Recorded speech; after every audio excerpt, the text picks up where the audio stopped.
মাশাল্লাহ মাশাল্লাহ মাশাল্লাহ। আসসালামু আলাইকুম রহমতুল্লাহি ওয়া বারাকাতুহু। সবাই কেমন আছেন? মুরগির প্রক্রিয়া পদ্ধতি ইনশাল্লাহ আপনাদের সাথে শেয়ার করব। মুরগিগুলোর বয়স হচ্ছে আজকে 18 দিন।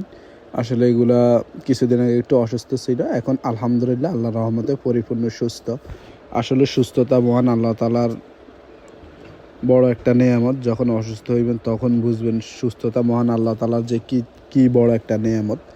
তো আজকে ভুসিগুলা দেখতেছি যে ভুসিগুলা হচ্ছে যে এই চেঞ্জ করতে হইব। ভুসিগুলার অবস্থা ভালো না, নতুন ভুসি দিয়ে। তো এই হাঁটি চাইতেছি কোনো সমস্যা, কোনো বা অসুস্থ আছে কিনা। আসলে ফ্যানটা বন্ধ রাখছি, বর্তমানে আবহাওয়া খুব ঠান্ডা, এই কারণে ফ্যান বন্ধ। অনেকে ভাবতে পারেন যে ফ্যান বন্ধ কেন আর মুরগিগুলো দৌড়াইতেছে কিনলেই। আসলে আমি হাঁটি দেখতেছি এগুলার কি কোনো সমস্যা আসেনি।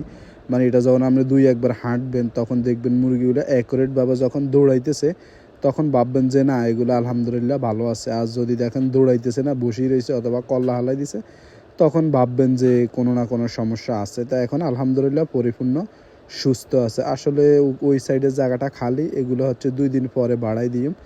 আর এখানে পানির ডিঙ্কার দিছি আমরা 14টা, তারপরে হচ্ছে যে খানার ডিঙ্কার দিছি 14টা। আপনি চাইলে আর একটু বাড়াই দিতে পারেন, সমস্যা নাই, তবে কমাই দিয়েন না।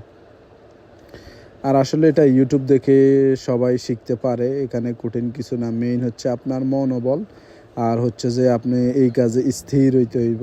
অনেকে আপনাকে বলবে এখান থেকে আপনি লক্ষ লক্ষ টাকা লস করবেন, অথবা কেউ বলবে লক্ষ লক্ষ টাকা লাভ করবেন। আসলে বিষয়টা তা না। বিষয়টা হচ্ছে যে আপনার মনোবল আছে কি না। আর বর্তমান বাজার রেট খুব ভালো, তবে কিছু সময় বাজার রেট যখন কমে যায় অথবা পড়ে যায় তখন আপনার একটু লস হইবে, স্বাভাবিক। ব্যবসা হালাল, এই কারণে লাভও আছে লসও আছে। অনেক সময় আমরা চিন্তা করি এই জায়গাটা হচ্ছে যে আপনার এই 2 দিন পরে ছাড়ে দিন, এই জায়গাটা খালি। আসলে এই দাফে জায়গা ভাড়ান লাগে। আর আমি এগুলো দৌড়াইতেছি যে এরা পরিপূর্ণ ঠিক আছে কিনা, এগুলো চেক করতেছি ঠিক আছে না। আসলে আপনি যখন খামার করবেন তখন এগুলো পদ্ধতি প্রসেসগুলো বুঝবেন। নতুন অবস্থা অনেক কিছু আপনি বুঝবেন না। পদ্ধতি প্রসেসগুলো আমার লং ভিডিওগুলো দেখবেন, এখান থেকে আপনি কিছু চাইলে শিখতে পারবেন, বুঝতে পারবেন ঠিক আছে। আসলে বর্তমানে আবহাওয়া খুব ঠান্ডা, এই কারণে তার ফলে অনেক জায়গায় উড়ে পদ্ধতি প্রসেসগুলো আসলে আপনাদের সাথে শেয়ার করেছি। তবে এখান দিয়ে হচ্ছে একটু মুরগাগুলো চলে এসেছে, আমি বিপরীত সাইডে, এই কারণে আপনার আবহাওয়ার উপরে যখন দেখবেন আপনার পরিস্থিতি অথবা আবহাওয়া খুব ঠান্ডা বাতাস, তখন তেরপালটা উড়ে দিবেন। আর ঠিক যখন দেখবেন আবহাওয়া গরম, তখন আপনার সাথে সাথে এগুলা চেঞ্জ করে দিবেন, হচ্ছে যে নিচে নামাই দিবেন। অনেকে কী করে উপরে দলা করে রাখে না।